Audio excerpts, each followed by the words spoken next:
जय हिंद प्यारे साथियों, मैं आप सभी का स्वागत करता हूं रीस्टार्ट इंस्टीट्यूट परिवार में। आशा करता हूं आप सभी अच्छे होंगे और मज़े से पढ़ाई कर रहे होंगे। इस वीडियो में हम class 12th math chapter number 9 अवकल समीकरण को स्टार्ट करेंगे। तो हम इस चैप्टर में क्या पढ़ेंगे? अवकल समीकरण। तो अवकल समीकरण कौन सी होती हैं, ये हम इस वीडियो में जानेंगे। और एक्सरसाइज 9.1 से रिलेटेड जितने भी इस चैप्टर में उदाहरण हैं और जितने भी बेसिक कॉन्सेप्ट हैं, सभी को यहाँ पर इस वीडियो में जानेंगे। तो जो बच्चे चैनल पर नए हैं तो चैनल को फटाफट सब्सक्राइब कर लीजिए और वीडियो को लाइक कर दीजिए। तो चैप्टर का नाम है अवकल समीकरण। तो सबसे पहले हम जानेंगे कि अवकल समीकरण कौन सी होती हैं। तो यहाँ पर देखो, अवकल समीकरण जानेंगे। अवकल समीकरण हमारे किस टाइप की होते हैं? तो अवकल समीकरण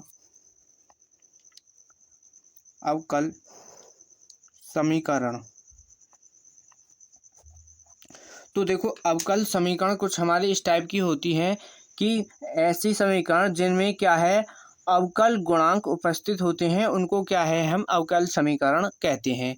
जैसे पहले तो इसकी परिभाषा से समझ लेते हैं, फिर इसके कुछ उदाहरण से समझेंगे फिर।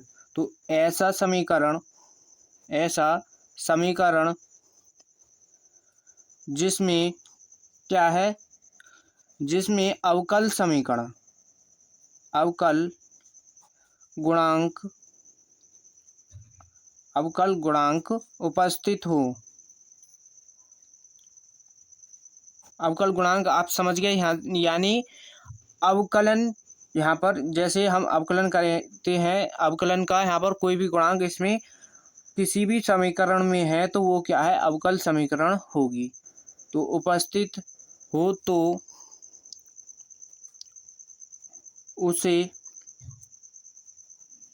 तो उसे अवकल समीकरण कहते हैं। अवकल समीकरण कहते हैं। तो इसके उदाहरण से समझो किस टाइप के यानी अवकल समीकरण होती है। तो अवकल समीकरण उदाहरण देखो, इसका आपको इस टाइप से इसका एक उदाहरण देखो यहाँ से, 2y dy अपॉन dx और इसका whole square plus sine y बराबर 0। ये क्या है, एक अवकल समीकरण है। कैसे? यहाँ पर देखो, dy अपॉन dx दिया है, यानी अवकल गुणांक दिया है। तो यानी ये क्या है, अवकल समीकरण है। दूसरा उदाहरण देखो, dy अपॉन dx, यानी यहाँ पर देखो d की पावर 3 अपॉन dx की पावर 3 और इसकी होल पावर क्या हो जाएगी, 4 plus d square y upon dx square plus y बराबर 0। ये भी क्या है, एक अवकल समीकरण है। यानी आपको समीकरण में कितनी भी अवकल गुणांक दिए हों उससे कोई फर्क नहीं है, बस उस समीकरण में अवकल गुणांक होना जरूरी है। अगर अवकल गुणांक नहीं होगा तो वो क्या है, अवकल समीकरण नहीं होगी। ठीक, एक और उदाहरण देख लो, जैसे d square y upon d x square plus y बराबर 0, इस टाइप से। तो यहाँ पर ये d square y upon d x square, यानी ये द्वितीय कोटि का अवकलज है, यानी 2 बार इसका यहाँ पर अवकलन हो रहा है, तो ये द्वितीय कोटि का अवकलन है। तो इससे कोई मतलब नहीं है कितनी भी बार अवकलन हो रहा हो, लेकिन अवकल गुणांक उसमें होना जरूरी है। ठीक, एक और उदाहरण देखो, आपको इस टाइप से भी मिल सकता है, y ट्रिपल डैश और plus double dash plus y बराबर 0। तो यहाँ पर ये भी क्या है, एक अवकल समीकरण है। जैसे यहाँ पर ये क्या है, d, ये क्या है, y की पावर 3 डैश है, यानी ट्रिपल डैश है। तो इसका मतलब है d, ये क्या है, इसका y का अवकलन क्या है, 3 बार हो रहा है। ठीक, डबल डैश का मतलब है यहाँ पर y का अवकलन 2 बार हो रहा है। इस तरीके से भी आपको इस एक्सरसाइज में क्वेश्चन देखने को मिलेंगे। तो एक और उदाहरण देख लो, ये भी क्या है, एक अवकल समीकरण हो जाएगी, साइन y और इनटू में y डैश प्लस यहाँ पर क्या है, बराबर 0। ये भी क्या है, एक अवकल समीकरण है।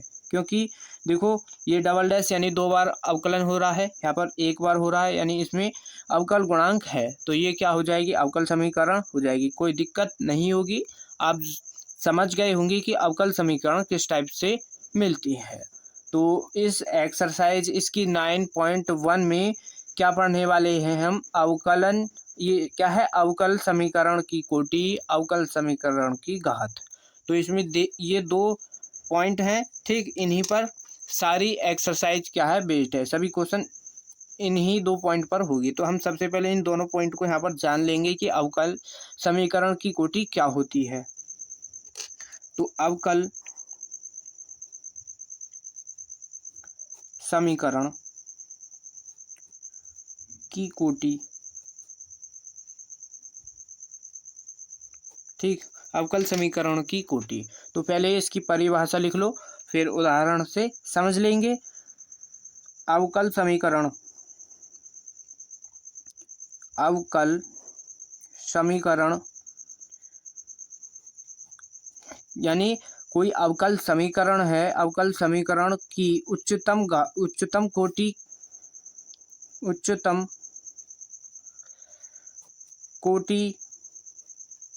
कोटि के अवकलज को, यानी कोई समीकरण है और उसके उच्चतम कोटि के अवकलज को उस समीकरण की क्या कहते हैं, हम कोटि कहते हैं। तो अवकल समीकरण की उच्चतम कोटि के अवकलज को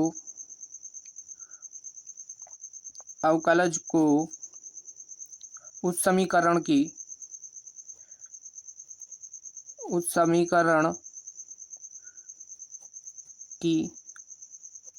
कोटि कहते हैं, कोटि कहते हैं। तो इसको उदाहरण से समझो, इसमें क्या है, उच्चतम कोटि का मतलब यहाँ पर, इसको उदाहरण से समझ लो, ये आपको अच्छी तरीके से यहाँ पर समझ आ जाएगा। तो उच्चतम कोटि के लिए जैसे हमने कोई एक उदाहरण मान लो, डी की पावर 3 अपॉन डी एक्स की पावर 3, और इसकी होल पावर क्या है 2 प्लस साइन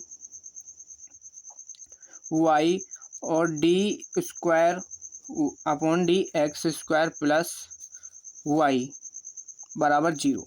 ये हमने कोई उदाहरण अपने पास से मान लिया है, यानी ये क्या है, एक क्वेश्चन मान लो इसको, इसकी हमको क्या है, कोटि देखनी है। तो इसमें देखो परिभाषा में हमने क्या लिखवाया है कि अवकल समीकरण की उच्चतम कोटि के अवकलज को, यानी ये अवकल समीकरण है, इसके उच्चतम कोटि के अवकलज को उस समीकरण की कोटि कहते हैं। तो इसमें देखो उच्चतम यानी सबसे ज़्यादा बार अवकलन हो रहा होगा उसको क्या बोलेंगे, उस कोटि का, यानी उस समीकरण की कोटि बोलेंगे। जैसे देखो इसमें सबसे ज़्यादा बार क्या हो रहा है, अवकलन 3 बार, यहाँ पर 3 बार हो रहा है, यहाँ पर देखो 3 बार है, 2 बार है, तो यानी इसकी कोटि क्या हो जाएगी, इस समीकरण की कोटि, देखो कोटि होगी 3, कोटि क्या हो जाएगी 3।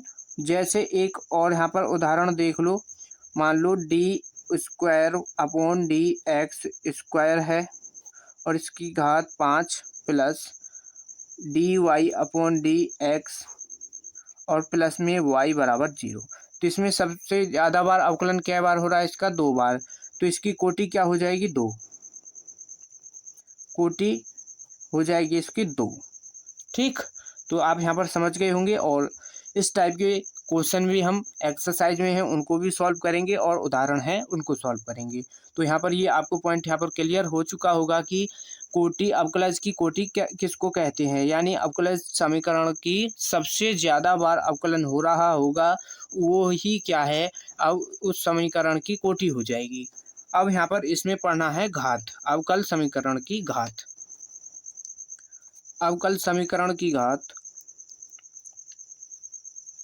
अवकल समीकरण की घात, ठीक। इन दोनों पॉइंट को आपको अच्छी तरीके से यहाँ पर समझ लेना है। अगर इन दोनों पॉइंट को आप नहीं समझ पाए, यहाँ पर इन दोनों पॉइंट को नहीं समझ पाए, तो फिर क्या है, आप एक्सरसाइज के क्वेश्चनों को भी सॉल्व नहीं कर पाओगे। तो यहाँ पर इसमें देखो क्या है, अवकल समीकरण की घात। तो अवकल समीकरण की घात कैसे निकालते हैं, इसको एग्जाम्पल से समझ लो, परिभाषा लिख लो, फिर भी एक बार परिभाषा लिखवा देते हैं। परिभाषा क्या होगी इसकी? अवकल समीकरण में उच्चतम कोटि के अवकलज की घात। अवकल समीकरण में उच्चतम कोटि के अवकलज की घात क्या है? उस अवकल समीकरण की घात कहलाती है। जैसे यहाँ पर लिख लो, अवकल समीकरण में उच्चतम कोटि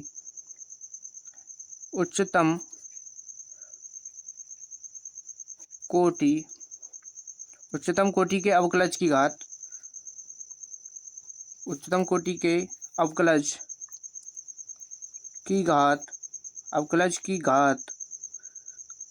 की घात क्या है? अवकलज की घात उस अवकल समीकरण की घात कहलाती है। तो यहाँ पर घात उस अवकल समीकरण की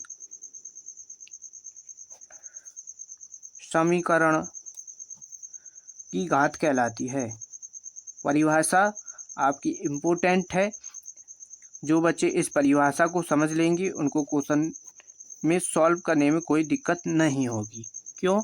परिभाषा हमने बिल्कुल एकदम आसान भाषा में यहाँ पर लिखवाई है। बुक में तो कुछ अलग ही लिखी हुई है, तो वो आपको समझ नहीं आएगी। ये हमने यहाँ पर अपने पास से लिख दी है एकदम आसान भाषा में। और इसका उदाहरण देख लो। उदाहरण इसी को ले लेते हैं तो ये थोड़ा अच्छा आपको समझ में आ जाएगा। तो यही हमने क्या है यहाँ पर उदाहरण ले लिया है। तो यहाँ पर क्या है? d की पावर 3 अपॉन dx की पावर 3 और इसका होल पावर 2 है, plus sine y d square upon dx square plus y बराबर 0। तो यहाँ पर y बराबर 0। तो हमने ये वाला लिया। अब देखो इसकी कोटि क्या आई थी? इसकी कोटि क्या थी? 3 थी। तो कोटि इसकी 3 है और हमको क्या निकालनी है? घात। तो देखो घात कैसे निकालेंगे? इस परिभाषा को देखो एक बार, क्या लिखी हुई है कि अवकल समीकरण में उच्चतम कोटि के अवकलज की घात। तो इसमें उच्चतम कोटि का अवकलज क्या है? ये वाला है यहाँ पर। ये क्या है? उच्चतम कोटि का अवकलज। 3 बार इसकी 3 क्या है? इसकी कोटि है। तो उस अवकलज की घात क्या है? अवकल समीकरण कहलाती है। तो यहाँ पर क्या है? बाकी कुछ भी हो, यहाँ पर जैसे मान लो इसकी पावर 5 है, तो हम इसकी पावर 5 से कोई मतलब यहाँ पर नहीं है। मतलब है हमको जिसका क्या है? अवकल समीकरण का सबसे ज़्यादा बार अवकलन हो रहा होगा और उस पर जितनी भी पावर होगी वही क्या है? उसकी घात हो जाएगी। तो इसकी देखो पावर क्या है? 2। तो इसकी घात क्या हो जाएगी? 2। ठीक। अब यहाँ पर पावर तो 5 है, तो पावर 5 नहीं होगी क्योंकि इसकी ये क्या है? उच्चतम कोटि का अवकलज यहाँ पर नहीं है। उच्चतम कोटि का अवकलज ये है। तो यहाँ पर कोई दिक्कत आपको नहीं होनी चाहिए। ठीक। तो ये आपको अच्छी तरीके से समझ आ गए होंगे। इसमें एक वेरी मोस्ट इम्पोर्टेंट पॉइंट है, उसको ज़रूर लिख लेना। सबसे ज़्यादा उसी पॉइंट में बच्चे गड़बड़ करते हैं। ठीक। तो उसको लिख लेते हैं एक बार, यहाँ पर नोट करके लिखो। साथ के साथ अपनी नोटबुक में भी इसको नोट कर लेना। ठीक। और जैसे मानो एक क्या है? किसी अवकल समीकरण में, यहाँ पर लिखो किसी अवकल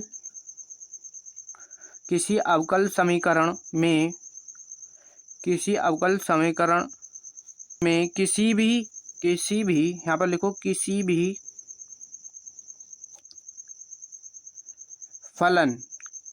फलन के कोण, यानी कोण एंगल, यहाँ पर एंगल, कोण के स्थान पर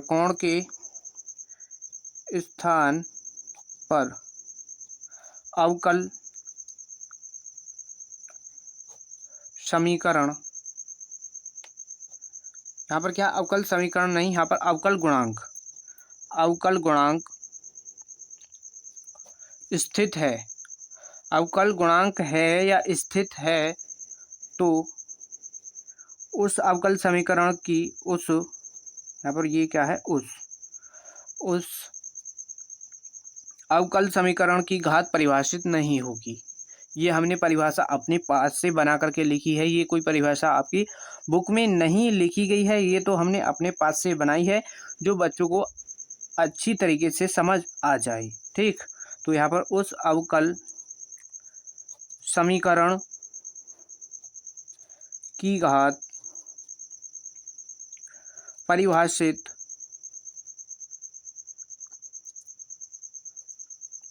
नहीं होगी। तो ये आप यहाँ पर समझ गए क्या कैसे। मानो कोई उदाहरण ले लो, यहाँ पर उदाहरण मान लो d²/dx² प्लस और साइन y है, तो y की जगह पर क्या है dy/dx, यानी एंगल क्या है, क्या है इसका कोण है, कोण की जगह पर dy/dx आ गया, यानी ये अवकल गुणांक है और प्लस y बराबर 0। कुछ इस टाइप से उदाहरण है। तो इसकी कोटि तो होगी, कोटि तो हर किसी क्वेश्चन में निकल जाएगी, लेकिन घात की बात होती है, घात कभी कभी नहीं निकलती। क्यों नहीं निकलती कि उस समीकरण में क्या है, एंगल के जगह पर कोई फलन है, जैसे ये साइन है, साइन क्या है, फलन है, तो यहाँ पर इसके एंगल की जगह पर क्या है, अवकल गुणांक आ गया, तो इसकी घात देखो कोटि क्या हो जाएगी, कोटि तो इसकी 2 रहेगी, क्योंकि सबसे ज़्यादा बार इसमें अवकलन क्या हो रहा है, 2 बार। तो और घात कैसे निकालोगे, घात कैसे की निकालते हैं हम, जितनी बार अवकलन होता है और उसकी पावर देखते हैं, उसकी पावर देखो 1 है, तो कुछ बच्चे क्या करेंगे, इसकी घात 1 निकाल देंगे। यहाँ पर घात नहीं, ये क्या है, इसकी कोटि, कोटि है 2, तो घात कुछ बच्चे क्या करेंगे, इसकी 1 लिख देंगे, लेकिन इसकी घात 1 नहीं होगी, क्योंकि इसमें एंगल के जगह यानी कोण की जगह पर अवकल गुणांक दे दिया है, और तो इसकी घात परिभाषित नहीं है,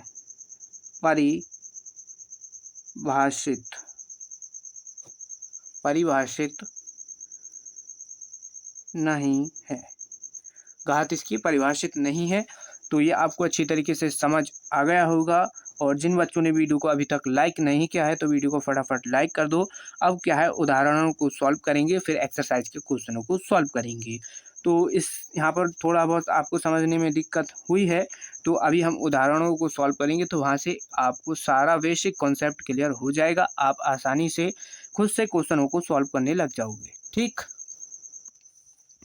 तो देखो इस एक्सरसाइज का उदाहरण क्या है, उदाहरण नंबर 1 है, और इसमें देखो क्या है, निम्नलिखित अवकल समीकरणों में से प्रत्येक की कोटि एवं घात यदि परिभाषित हो तो ज्ञात कीजिए। हमको इन सभी क्वेश्चन की क्या है, घात और कोटि दोनों निकाली हैं।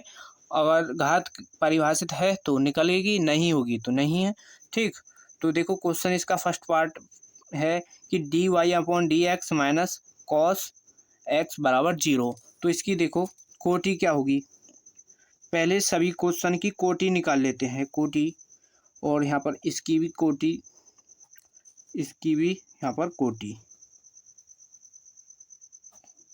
तो इसकी देखो कोटि क्या होगी, हमने बताया था कि अवकल समीकरण है तो उसमें हाईएस्ट क्या है, हम अवकलन देखते हैं कि उसमें अवकलन कितनी बार हो रहा है। तो इसमें देखो सबसे ज़्यादा अवकलन 1 ही बार हो रहा है, तो इसकी कोटि क्या आ जाएगी, 1। और इसमें देखो सेकंड पार्ट में इसमें सबसे ज़्यादा कितनी बार अवकलन हो रहा है, तो इसमें देखो अवकलन 1 बार है, 1 बार है, और इसमें अवकलन क्या है, 2 बार हो रहा है, यानी 2 बार हो रहा है, तो इसकी कोटि क्या हो जाएगी, 2, कोटि क्या हो जाएगी 2। और इसके तीसरा पार्ट है, देखो इसमें क्या दिया है, y∭+ प्लस y² प्लस ई की पावर y डैश, क्या है, ई की पावर y डैश है। तो यहाँ पर देखो इसकी कोटि क्या हो जाएगी, 3, इसकी कोटि क्या हो जाएगी 3, क्योंकि ट्रिपल-, यहाँ पर ट्रिपल- का मतलब समझ गए होगे आप, क्या है, d की पावर 3 बटे dx की पावर 3, ये है। ठीक, तो इसको हम इस तरीके से यहाँ पर लिख सकते हैं। तो कोटि तो हमने यहाँ पर सभी की निकाल ली है। अब घात देख लो, घात क्या होगी, घात, तो इसकी घात देखो, इसमें क्या है, अवकलन 1 बार हो रहा है, तो इसकी भी पावर यहाँ पर, इसकी पावर 1 होगी, तो घात भी यहाँ पर 1 हो जाएगी। सेकंड क्वेश्चन है, इसकी घात देख लो, यहाँ पर घात देखो, इसमें सबसे ज़्यादा अवकलन कितनी बार है, 2 बार, यानी कोटि क्या आ गई, 2। तो इसी की हमको क्या है पावर देखनी है। हमको ये इसकी पावर 2 है, तो यहाँ पर ये इसको मत लिखना, क्योंकि इससे हमें कोई लेना देना नहीं है। बस इससे मतलब है हमको सबसे ज़्यादा बार अवकलन हो रहा हो। तो सबसे ज़्यादा बार अवकलन कितनी बार है? 2 बार। तो इसकी पावर क्या है? 1, तो घात 1 आ जाएगी। अब यहाँ पर देखो कुछ बच्चे यहीं पर सबसे ज़्यादा गड़बड़ी करते हैं। क्या? इसकी पावर देखो, इसकी कोटि क्या आई है? 3 है। तो कुछ बच्चे क्या करेंगे, कोटि इसकी पावर देखेंगे, इसकी पावर देखेंगे, इसकी पावर क्या है? 1 है, तो घात क्या लिख देंगे? 1 लिख देंगे। तो बाकी यहाँ पर भी तो देखो इस समीकरण में क्या है? e की पावर y डैश है। तो y डैश का मतलब समझ रहे हो? 1 बार अवकलन। तो ये e की पावर में है, यानी एंगल में तो आ रहा है ये, यानी यहाँ पर क्या है? कोण में आ रहा है, e की पावर के कोण में आ रहा है। तो यहाँ पर इसकी घात क्या होगी? परिभाषित नहीं होगी। घात परिभाषित नहीं है यहाँ पर। और इस एक्सरसाइज से आपका 2 नंबर, एक नंबर का क्वेश्चन 100% रखा हुआ ऑब्जेक्टिव क्वेश्चन में ज़रूर मिलता है। और वो क्वेश्चन आपको या तो कोटि का देगा या घात का देगा। इस एक्सरसाइज से और कोई टाइप का क्वेश्चन नहीं पूछा जाता है, सिर्फ कोटि या घात। ज़्यादातर कोटि इसका घात वाला क्वेश्चन पूछता है, क्योंकि उसी में सबसे ज़्यादा बच्चे गड़बड़ी करते हैं। तो यहाँ पर ये आपको समझ आ गया होगा। अब एक्सरसाइज के क्वेश्चनों को सॉल्व कर लेते हैं। ठीक, ज़्यादा कुछ बड़े क्वेश्चन नहीं है, कोटि और घात ही सभी में हमको निकालने हैं। तो यहाँ से ये क्या है? एक्सरसाइज के क्वेश्चन है कोटि और घात, कोटि और घात, कोटि इसकी और यहाँ पर घात। ठीक, इस एक्सरसाइज में 12 क्वेश्चन हैं। जो बच्चे उदाहरण को समझ गए होंगे तो इस एक्सरसाइज के क्वेश्चनों को भी खुद से कर लेंगे। तो इसमें देखो हाईएस्ट पावर देखो क्या है, इसकी कोटि क्या है? कोटि देखो 4 है। सबसे ज़्यादा अवकलन कितनी बार हो रहा है? 4 बार। तो इसकी कोटि क्या आ जाएगी? 4। इसकी देखो इसमें कोटि क्या है? 1 आएगी, क्योंकि 1 बार अवकलन है। इसमें देखो इसकी कोटि क्या होगी? इसकी कोटि होगी 2, तो इसकी कोटि हो जाएगी 2, यानी 2 बार इसमें अवकलन है। ठीक, अब निकालनी है हमको घात। तो घात देखो हम कैसे निकालेंगे। यहाँ पर इसकी घात देखो, कुछ बच्चे इसमें समझ गए होंगे क्या? यहाँ पर कुछ बच्चे तो क्या करेंगे, इसकी घात लिख देंगे यहाँ पर 1, क्योंकि हम घात उसकी लिखते हैं जिसका क्या है? अवकलन सबसे ज़्यादा होता है। इसका अवकलन यहाँ पर क्या है? 4 बार हो रहा है। तो इसकी पावर देखेंगे कुछ बच्चे 1, तो घात 1 लिख देंगे। तो लेकिन यहाँ पर भी तो देखो, यहाँ पर देखो क्या है? साइन y ट्रिपल डैश है। तो ट्रिपल डैश का मतलब 3 बार अवकलन हो रहा है। और ये क्या है? साइन के एंगल यानी कोण में आ रहा है, कोण के अंदर है। तो यहाँ पर क्या है? इसकी घात परिभाषित नहीं होगी, परिभाषित नहीं है। घात इसकी परिभाषित यहाँ पर नहीं है। और इसका सेकंड क्वेश्चन देखो, कोटि क्या आई है? 1 है। तो इसमें तो घात 1 ही आएगी, क्योंकि इसकी पावर 1 है, घात भी 1 आ गई। सेकंड इसका थर्ड क्वेश्चन देखो, यहाँ पर इसकी पावर भी यहाँ पर 1 ही होगी। तो इस पावर को मत लेना है, यहाँ पर ये पावर क्या है? 4 है, इसको नहीं लेना है, क्योंकि इसकी यहाँ पर देखो कोटि क्या आई है? 2, तो जिसकी कोटि उसकी घात। तो यहाँ पर जिसकी कोटि क्या है? 2 बार है, और यहाँ पर इसकी घात 1 आ जाएगी।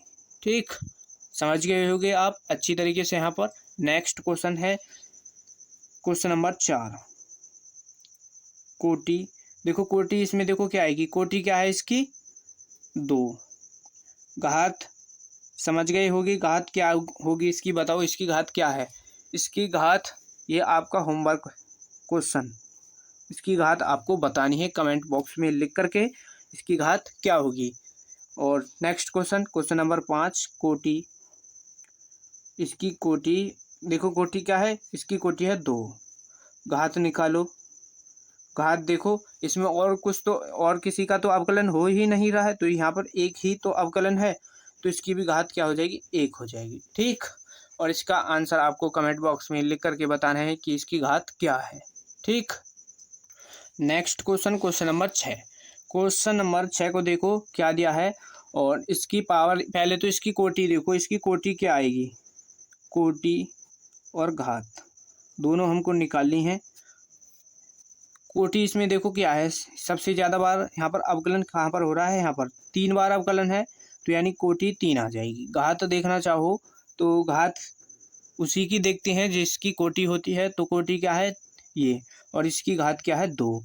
ठीक, ये हो जाएगी। अब यहाँ पर क्वेश्चन 7 को देखो। क्वेश्चन 7 में देखो घात क्या है और कोटि क्या है। तो कोटि देखो क्या है, हाईएस्ट कितनी है, कोटि 3 बार अवकलन हो रहा है। इसकी घात निकालेंगे तो इसकी घात 1 आ जाएगी, तो घात क्या होगी 1।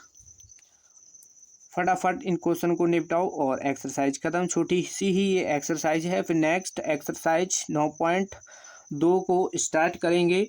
ठीक, तो इसमें देखो कोटि क्या है 1, कोटि 1 है, घात क्या हो जाएगी, घात भी 1। यहाँ पर घात क्या हो जाएगी इसकी 1। और नेक्स्ट क्वेश्चन क्या है देखो, y की पावर यानी y double dash y single dash और इसकी पावर 2 और 2y प्लस 0 ये है। तो इसमें देखो कोटि क्या होगी इसकी, कोटि देखो इसकी कोटि होगी 2। घात देखो घात क्या है इसकी, घात बताओ इसकी घात क्या होगी, घात होगी इसकी, कुछ बच्चे क्या करेंगे इसकी घात 2 लिख देंगे, 2 इसकी घात होगी नहीं, क्योंकि जिसकी कोटि उसकी घात, जिसकी कोटि उसकी घात, तो कोटि क्या है इसकी 2, घात भी इसकी फिर 1 हो जाएगी। नेक्स्ट क्वेश्चन है 10, क्वेश्चन नंबर 10। सेकेंडों में ये क्वेश्चन सॉल्व हो जाते हैं और 1 नंबर आपका पक्का हो जाएगा। और एक क्वेश्चन आपका 100% गारंटी से एक क्वेश्चन आपका ज़रूर आपको देखने को मिलेगा। तो इस एक्सरसाइज, ये छोटी सी एक्सरसाइज है, 5-6 क्वेश्चन को आप सॉल्व कर लेना, बस उसी से आपका काम हो जाएगा। ठीक, यहाँ पर देखो कोटि क्या है, देखो इसकी कोटि क्या होगी 2। घात क्या होगी बताओ, इसकी घात देखो, घात हमको देखनी होती है जिसकी कोटि उसकी घात। और इसमें देखो साइन y है, यानी y दिया है, कोण हमारा सही है, यानी इसमें कोण की जगह पर अवकल गुणांक यहाँ पर कोई नहीं है, तो इसकी घात निकलेगी। घात क्या होगी इसकी 1। और क्वेश्चन 11, क्वेश्चन नंबर 11, इसका ऑब्जेक्टिव क्वेश्चन बहुविकल्पीय क्वेश्चन है, तो इसके ऑप्शन यहाँ पर हमने लिखे नहीं है। और इसमें हमको क्या निकालना है, इसमें निकालना है क्वेश्चन नंबर 11 में हमको क्या निकालना है, घात निकालनी है।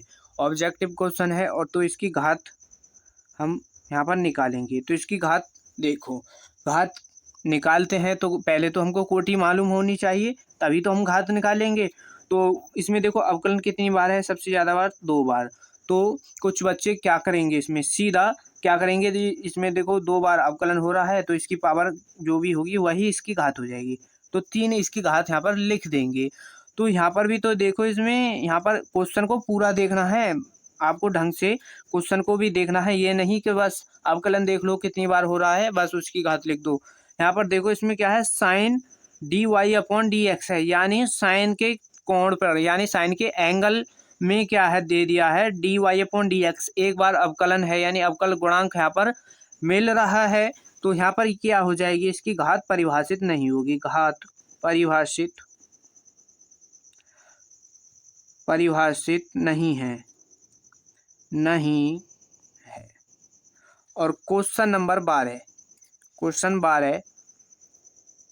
आपका होमवर्क क्वेश्चन है। इसमें क्या है, कोटि निकालनी है, आसान क्वेश्चन है, और इसका भी आपको कमेंट बॉक्स में इसका आंसर लिख करके बताना है कि इसका आंसर क्या है। ठीक, और इस क्वेश्चन की, क्वेश्चन नंबर 11 की भी आपको कोटि बताओ क्या होगी, कोटि भी आपको कमेंट बॉक्स में लिखनी है। तो इस एक्सरसाइज में 12 ही क्वेश्चन थे, तो ये आपको अच्छी तरीके से समझ आ गई होंगी। आसान क्वेश्चन थे और मोस्ट इम्पोर्टेंट क्वेश्चन होते हैं इस एक्सरसाइज, क्योंकि इस एक्सरसाइज से एक क्वेश्चन हर बार पूछा जाता है, इस क्वेश्चन को कोई रोकता नहीं है। ठीक, ये क्वेश्चन आपको यहाँ से कोटि या घात पर एक क्वेश्चन पेपर में देखने को ज़रूर मिलता है। ठीक, सभी क्वेश्चन को अच्छी तरीके से समझ लेना, थोड़ा बहुत समझ नहीं आया है तो वीडियो को पीछे करके दोबारा से देख लेना, तो आपको अच्छी तरीके से समझ आ जाएंगे। एक्सरसाइज कंप्लीट होती है। तो वीडियो कैसा लगा, वीडियो अच्छा लगा हो तो वीडियो को लाइक कर देना, और चैनल पर नए हैं तो चैनल को भी सब्सक्राइब कर लेना, और वीडियो को ज़्यादा से ज़्यादा अपने दोस्तों के पास शेयर कीजिए ताकि हमसे और भी बच्चे जुड़ सकें। मिलते हैं नेक्स्ट वीडियो में, धन्यवाद।